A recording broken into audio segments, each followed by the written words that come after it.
Thanks, Tavia, for joining us today. Thank you for having me. So, co-founder of MidCitizen Entertainment, a artist management firm based here in New Orleans. I want to know, you took a huge leap of faith to get into artist management. Can you tell me about that journey, how it started? Um, you know what? I've been saying this, like, I don't think I took a leap of faith into artist management per se. I think I took a leap of faith into myself, if that makes sense. I didn't have like this longing to be an artist manager or to work in the music industry. I was just in a certain space in my life where I was kind of searching for my purpose and what I was supposed to be doing. And I met Tank my senior year in college, and she needed some help, and I was passionate about helping her along her journey. People started asking her when she was gonna put a project out, and for some reason she was looking to me and she was telling people I was her manager. And at the time I wasn't her manager. It was a joke. And I saw how passionate I was about it, and I was like, well, let me try it, and managing isn't my purpose, but I think it helped me be okay with my purpose, because I've always been who I was, but there was times in my life, especially when I was younger, that I wasn't okay with that. So I think it was easy to take the leap of faith, because I never turned back. Yeah, it sounds like you feel like you betted on yourself, not necessarily on this career or this path. You just bet on you, and that has helped you find your purpose. Yes. What do you think your purpose is? To help, to listen. I feel like I'm a person of vision, and those things come easily to me. For some reason, people like to talk to me, but I feel like my purpose is to be of service in any way, not just in the industry I work in. So, Tank was telling people you were her manager. When did you guys kind of make things official? In 2010, we started hanging out in 2009, but in 2010 was when we started really working on her project. And Tank would pay me in food. We would go out to dinner, and that would be like payment. And so I was like, if we're gonna go into business together, like if I'm gonna be doing all this stuff, I'm gonna have to set some type of precedent that I'm working on your behalf. So I was like, I'm gonna start taking 10%. And she was like, well, I'm not gonna treat you to dinner no more. I was like, that's cool. But it was a defining moment of like friendship and business. And in this relationship, the friendship is the most important part of it to me. I would want to be her friend if I didn't work for her. And even if one day she was like, I don't want you to manage me anymore, that would hurt, but I wouldn't want to depart from the friendship. Yeah. So when we made it official, I think we both understood the line between friendship and business. A lot of people say, don't go into business with friends, don't go into business with family. I work with a lot of friends and a lot of family as well. What do you think helped keep you guys, I guess separate those two relationships and keep both of these relationships healthy and thriving? I think valuing each other and respect for one another. And like I said, like drawing that line very early on in our relationship. We have been business partners for 15 years now. Early on, we used to do this thing where we would like put on a friendship hat, or put on like Tank would be complaining to me about something or telling me something that she was doing, and I would have like my business hat on, and she would go like, I need my friend right now. Yeah. And I instantly like turn that off so I could be in friendship mode versus business mode. Now it's way more natural. But I do think the thing that has kept the relationship healthy is that we're both like communicative with each other. We respect each other. We value each other. We value both relationships, and we see what we bring to each other's lives.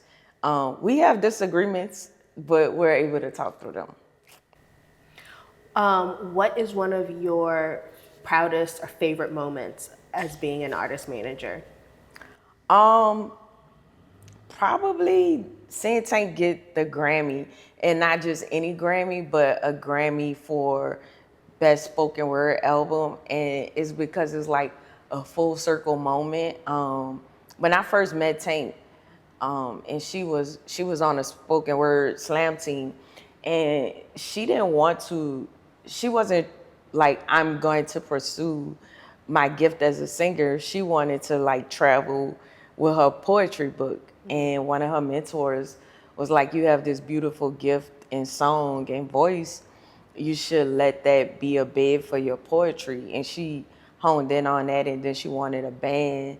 And we've been nominated 4 times with the band, but to bring home the hardware as a spoken word artist was really huge for her. And as a friend, I was happy more than even a manager. Like, if you see the video of her accepting her award, I'm just on the side like this. I was gonna say, again, when you take off put that friend hat on, it's like you know her, as a spoken word artist, and to now see her reach this level of success and recognition on this global stage, that's got to feel amazing as the friend, management aside. Yeah, I think for me too, and I think I'm really just like realizing like the goals as a manager are my own. And the goals she reached as an artist, to me, they're her own. And I'm able to rejoice as a friend there very easily. Like, I don't make my goals about what she want to accomplish. And I think that's another factor that works with us is that like I can have my own goals while still being a support to hers. So if we could go back to the beginning and kind of talk about how did you step into, or what helped you learn about management, because you hadn't planned on being in the music industry.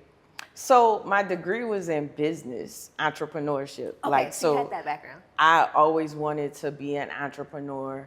My mom was an entrepreneur growing up. I saw my parents like chasing their dreams as entrepreneurs in some magnitude, right? And I didn't know exactly what I was gonna go into. I would tell my grandmother, I was like, I don't know what I'm gonna do. I just want to travel. That's what I would tell her. And she would assure me that I'm gonna travel one day. And so I was just applying business skills to music. And I don't think being a manager in the music business, no part of the music business is linear to me. Like, to me, nobody knows. Everybody is just trying what they think works. And sometimes something works, right? So I had to make mistakes. I had to figure it out. In the beginning, I had a lot of tunnel vision. I was using Google a lot and leaning on people like my business partners, like trying to get advice on things that I didn't understand. But I'm definitely like self-taught. But the way you learn is to do. And what doesn't work, you're like, okay. You make a note and that didn't work. Back to the drawing board. Yeah. I'm really glad you shared that because I think that kind of applies to a lot of different industries that you won't know everything. And sometimes you just have to take the knowledge you have, go out there and try to, apply that, ask around, There's no point where you're just going to know in most industries. Like surgeon, I want you to kind of know everything. Yeah. Yeah, like doctors, they're always going to classes. Yeah. They're always getting recertified. They have to renew their licenses. even in the hair industry, like if you're using Yeah. chemicals, you have to renew your license. You know, all like in music, there is no license to renew. You know, I think you have to be open to learning. Like the music industry that I got into in 2010 is not the music industry that is now. So my mind is always open to learning, to seeing what I could do different, to seeing how I can do better, because the way I show up affects the artists that I represent. And I take representing my clients very serious, because it's their gift, but it's their life. And what I don't know can hurt them. Yeah. And what I do know helps them. Sure. How do you like to stay up to date and current on like trends and like changes in your industry? Networking, reading, talking, relying on my business partners. I don't think this is an industry that you do alone. But that's how I stay in the know, like just relying on the resources around me. And now I'm teaching on a collegiate level, and I'm learning from my students. They teach me so much without even knowing they're teaching me. That's awesome. Where are you teaching at? At Loyola. Congrats. That's really Thank you so cool. much. That's, man, to be from New Orleans and to now be teaching in your city. Which like, is something I never thought I'd be doing either. Another thing that I had no desire of doing. I think my journey is like a very spiritual one. Like to me, I had like these simple goals. Like they say, tell God what you want and he's gonna give you way more, right? And I think that's what I was doing. And I never believed I could do something until I was doing it. Like, I'm gonna try to do it, right? So when I taught my first semester, and I was like, oh, I'm not gonna go back the next semester. And then one student was like, I wanna take your class next semester. So I was like, okay, I will go back.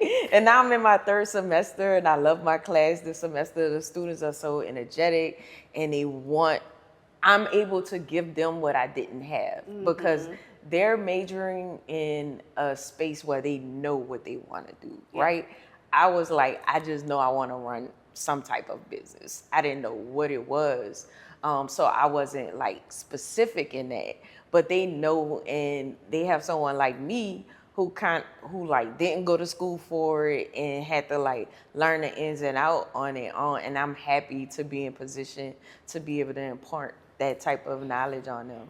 And I feel like some professors sometimes only know what they're teaching in theory, not in practice. And I think that's so important for students to have access to someone who I've lived it. Like when I leave this classroom, I'm going back to my office to continue to do this work I'm telling you guys about. So I think that adds another layer of helping them actually know, like, you know, what it's going to be like post-graduation for them. Yeah, and also being realistic, to know that it is a journey, because like I wasn't per se realistic in it, right? So I had graduated college. I was working at the USDA in the administration department on like a paid internship, right? And I was working as a 911 operator. And I quit the 911 operator job, and I was like, oh, I'm good, I'll be good. I still got my internship. But at the internship, I was doing nothing but trying to figure out how to get Tank music out. We had recorded the music. So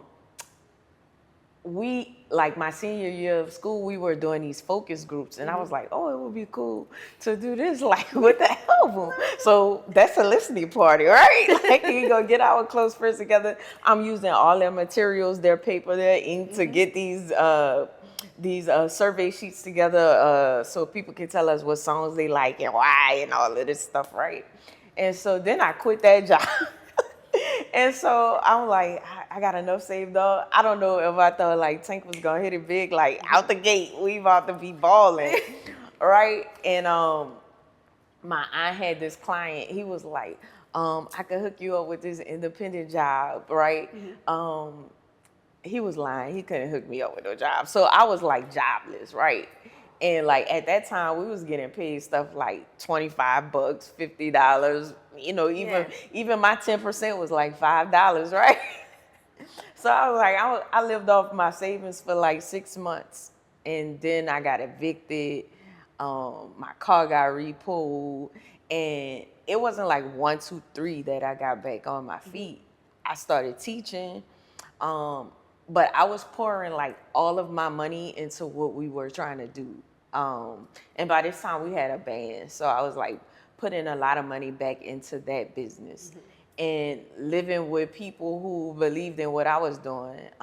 Like my college professor housed me. This is after I graduated. I'm just telling her about my journey, and she housed me for 2 years, no rent, because she believed in me. Like I believed in what I was doing, and I believed in Tank.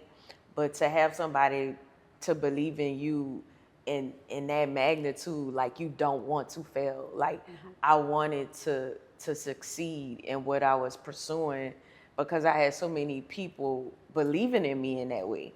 So I lost everything. It took 7 years for me to get back on my feet. So I always tell people like my journey is like personal to me. And it was the way that I had to go. Like find your journey. And you have to find ways to be okay with that, because the moment I was about to quit, it turned around, like literally within a 2-week span. I was like sitting with a friend, and I was like, I don't think I'm the person for this job. You know, I don't have the connections. I don't have the resources. I'm not known in the music industry like this. I don't know if I'm the person to get this band to the next level. And then my friend encouraged me to stay with it. And 2 weeks later, Bob Barlin called and was like, your life is about to change. And I still didn't know what he meant by that. But the rest of 2017, we was like selling out shows. We had labels interested in signing us. We got a booking agent. We got PR. Like all the things that I was doing and working hard to get partnerships with, they began to like flood my emails. Phone, yeah. So that was a blessing. That really speaks volumes to your community and to what we started off with of like betting on yourself, you know? You had to keep betting on yourself even though you had all these roadblocks, setbacks, different things. And also your community, how they rallied around you just to give you that space and support. Yes, yes. Yeah, like my mom's twin, I lived with her for a year. I lived with one of my best friends for 2 years. And all of these people housed me rent free because they believed in me. Not because they were like, I think you're gonna get big and I want some big financial thing later. None of these people are loud about the help that they've given me. People only hear about this story when I speak it. And it was all help from the heart. And I think in your entrepreneurship journey, you need that type of support and you need that help because there will be ups and downs. I wanted to quit so many times, and somebody told me this, I forgot who told me this, but somebody said, if you don't want to quit along your journey, you're probably not doing something right. That makes me feel better because I also be like, I just want to. Because it gets hard. Get paid every 2 weeks and be done. Yeah, no, I got that check coming, but do you, like corporations drop you like a bad habit? Like you spend, I would rather spend my life betting on myself and losing than spending my life betting on somebody else and they wake up one day and say, bye. That's true. Yeah. It would be more worth it for me to sacrifice for me. To eat the ramen than to have bet on somebody else. Yeah. Yeah, that's very true. And if I never did it, I would still be that kid, like wondering, like, what if, you know. But I did have a lot of people that believed in me, and I think from like a little kid, the people that believe in me, I always wanted to make proud. Um, I always say that my adult self, the things that I remember about my child self, is very present. Like I had like a little clubhouse when I was a kid, and I used to make all my friends put $1 in a jar, and I would be like, my grandma gonna bring us to get some pizza. You know, like I was always like a community type person. I always wanted to see not just myself win, but others win. And I always been a person that wanted to be of service to others. Do you think sharing your, like in those moments, talking about what your vision was and your goals, because I think other entrepreneurs sometimes get scared to be so open with, they feel like they're almost right? Like if I share, hey, I've got a jewelry line. Yeah. I just want you to know. I just want you to support. It's not that I'm actually needing you to buy jewelry. Do you think that, I know some business owners sometimes feel like they have to keep their business to themselves until they get it to a certain point. Do you think that's something that helps you and your community understand and support you better? I'm not sure, because like what I'm doing is so unique. It's not like I have like, you know, like people who do stuff like my mom has a hair care line. And so like the way she makes her hair care is like different from the next person. So it seems like stuff like that you want to keep close, because you wouldn't want somebody to like steal your recipe or something like that, right? But for me, it is something that is the way you do it, right? Like it's your feel for it. It's like my job is a very intuitive job. Like I should have skill and knowledge about things, but it's based in feeling as well. And so I never felt like it had to be like kept to myself. I feel like even with getting advice from people, like you're taking the risk, like even me living with my friends, having that support, like it's me doing it. You know what I mean? This journey to me is very like personal.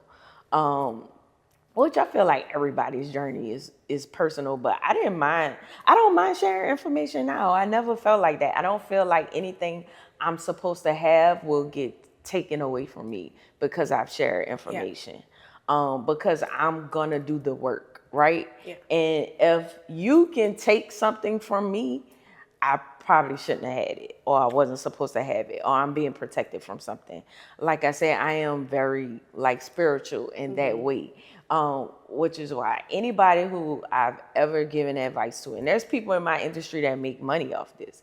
Anybody who I've ever given advice to can say that I've never charged them. That I still to this day pick up the phone. People be like, "Oh, I want to get some advice." Or do you know? Or do you have a contact? I don't have a problem with sharing, because I truly believe and feel that this journey is so specific, and everything I'm supposed to have, I will have it. I love the saying, community or collaboration over competition, because I'm with you. Like, if you want to ask me something, I'm always an open book, because I think there's enough business for everybody to succeed.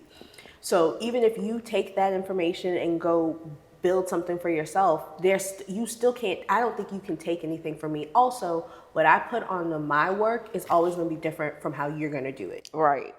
It's unique. It's like our fingerprint. Honestly, like anything that is done, even people who think I did this by myself, you didn't do this by yourself. Like something as simple as like me building out a spreadsheet about something, right? It could feel like I did this alone, right? Yeah. But like somebody made these formulas up to make it make sense.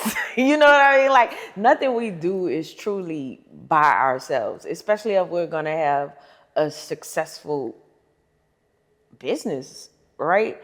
It's like I say, it's like you have the vision and somebody can help make your vision is yours, but somebody is there to help make your vision become a real thing. There's this song that I love, People Make the World Go Round. And it's talking about trash man and take out the trash today. Yeah. You know what I mean? Like those simple things, the things that we overlook and we think that we're doing alone, but we're all needed in the biggest of capacity to make things work.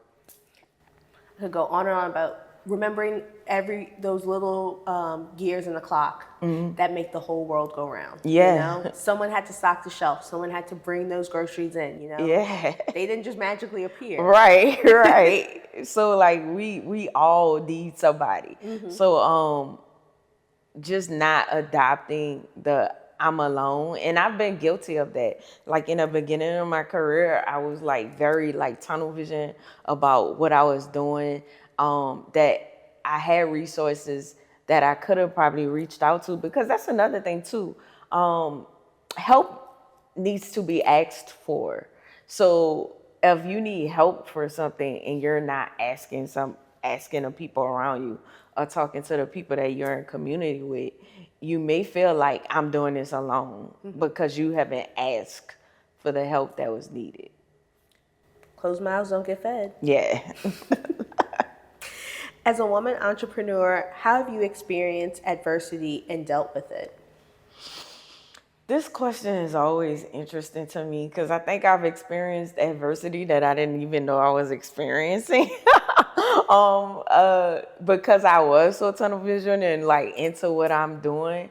I would like to say that I think you just have your eye on the prize. That you're like that adversity. It don't Yeah, faze it me. becomes don't- like, oh, let me you know, like it's like I'm a fix-it person, so it's Yeah. like, oh, I don't see it. I think the thing that I've dealt with the most, honestly, is like people who have worked with me or work with me and know that I represent the clients that I represent, going to my counterparts, which are white male, and speaking to them as if they don't know that I'm the manager Yeah. of this act. That gets under my skin, honestly. When I've worked with people, people who know me, who know I represent Tank, who know I represent the band, pretend as if they don't. That is very frustrating. Yeah. Yeah, I could see Yeah. that being like, especially to go around you to a male counterpart like you don't exist, as if their opinion or value or connection is valued more than yours. Yes. And already the position that you're in as somebody in the background in the music industry is kind of a thankless job. You know, like people don't know you until something goes wrong or they feel like they can tell you how to do your job better. Yeah. How can creatives find balance within the business world? That is still a question I'm trying to answer for myself. Me and Tank put up a meme yesterday about how do you find balance, and I'm like, I don't. But in all honesty, like I think you have to be intentional. I ask myself, is balance really a real thing? You know, because I feel like I've been like chasing balance prior to me being a manager. I don't know if that's a real thing, but I think you can be intentional about what you want to put your time into. Yeah. You know, for a long time, I was putting myself on a back burner. So I was like, oh, I have to be intentional about it. So every morning before I get my day started, I spend time with myself. Like, to me, that's creating balance, being intentional, scheduling things out when I can. But I don't have a real answer for that, for real.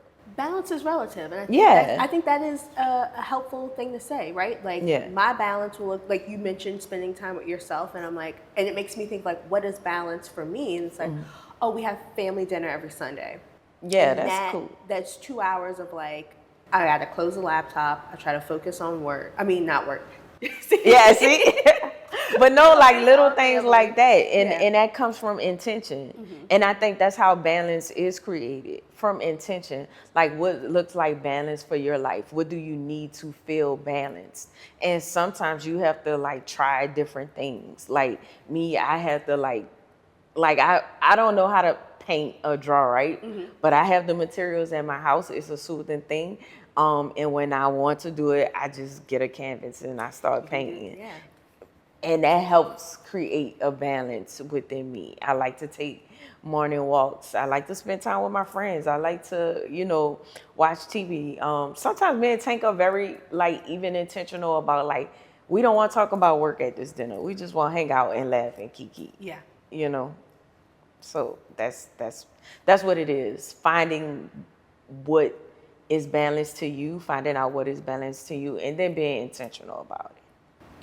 If you had to pick the best piece of advice you've received as an entrepreneur, even if it could be music industry specific or just in general as an entrepreneur.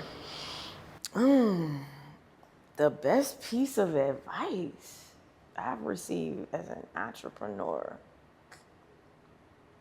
I would say have your paperwork in order.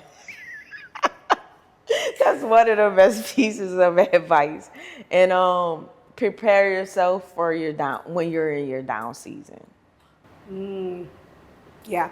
Yeah. I don't think we think of that enough because it will come and you just have to be hardened in that, like, it's coming at me and it's going to be okay because there's a light at the end of the tunnel. Yes, to be an entrepreneur, I think you have to have a certain amount of discipline and also a certain amount of delusion. I need that on a bumper sticker. Yeah, because you gotta, because you're stepping out on faith. You're saying, like, this thing is gonna work, and you have to believe that it's gonna work.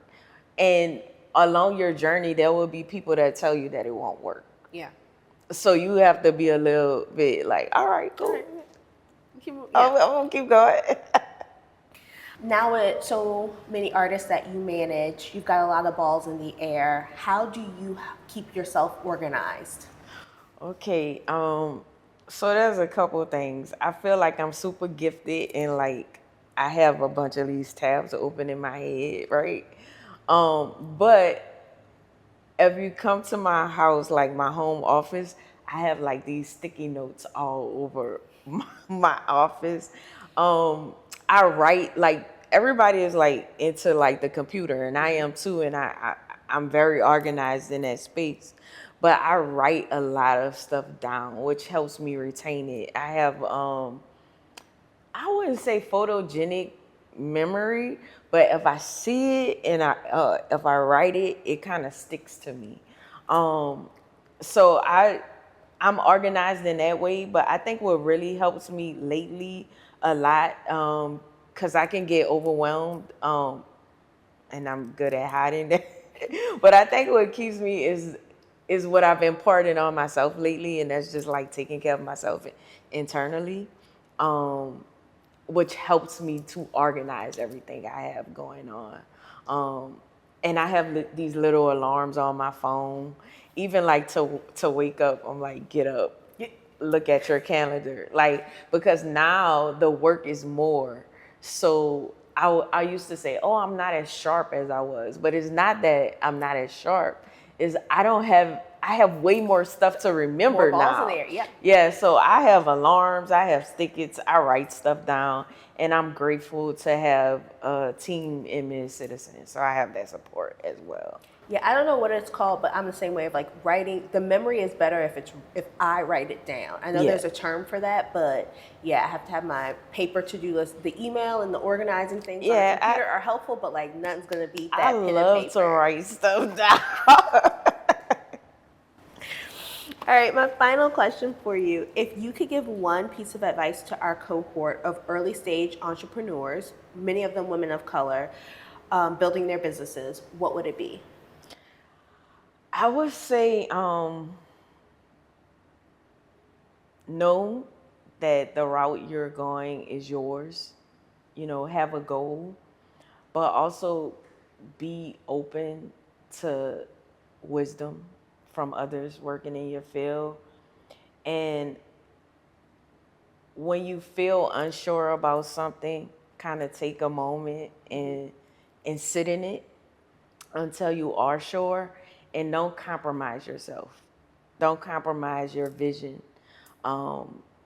and what you know you want. But I also will say, because I think we always want to say these positive things, right? But in real life, it's hard. The journey is hard. It will get hard. But if you believe in what you're doing, stick with it. That's what I would like people to know. Stick with it. Yeah, stick with it. Stick with it. That's Go what for it. Yeah. Go for it. Because, like I said, I would rather sacrifice and go for it for myself and try and fail than to not. You know, then like think about what would you be doing if you wasn't going for it for yourself. Sometimes that always get me in line. I still have a schedule for when I worked at 911. I don't know why I have it, but I found it recently, and on the back of it, it said, "I don't want to be here." And I found it in a time where I was feeling like that feeling I had years ago, and I'm like, oh man, Is this right? I could be doing better. I'm not doing enough. Because there's moments where you feel stagnant. So sometimes it's also good to reminisce where you were, so you can give yourself a pat on the back to say, like, I've come a good ways. So, you know, reminding yourself to stick with it and never giving up on you. Thank you. I needed that. I know everybody that's listening also probably needed that, but I'm like, man, that's the perfect start to my morning. Oh, thank you. gonna kick I'm some glad I ass gave now. you something you need. That blessed me. That blessed me. Thank you. Thank you.